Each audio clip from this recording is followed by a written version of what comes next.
দৌড়ে জিতলে মিলছে গরু, মাছ, এমনকি মুরগি। সম্প্রতি চীনে একটি হাফ ম্যারাথন প্রতিযোগিতায় রাখা হয় এমন সব পুরস্কার, যা জনমনে সৃষ্টি করে চাঞ্চল্য।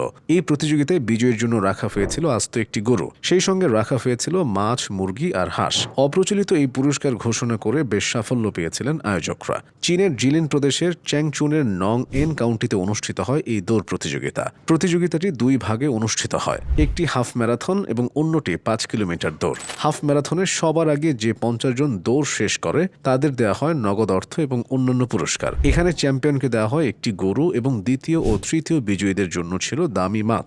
চতুর্থ থেকে 20তম বিজয়ীদের জন্য রাখা হয় হাঁস ও মোরগ। 30তম প্রতিযোগীর পর থেকে বাকিদের জন্য বরাদ্দ ছিল 10 কেজি চাল অথবা গমের আটা। প্রতিযোগিতায় প্রথম বিজয়ী গরুর পরিবর্তে নিতে পারবেন 6000 ইউয়ান, যা বাংলাদেশি মুদ্রায় প্রায় 1 লাখ টাকা। মূলত স্থানীয় কৃষির প্রতি মানুষের আগ্রহ ও সচেতনতা বৃদ্ধির লক্ষ্যে এসব পুরস্কার বেছে নেন আয়োজকেরা।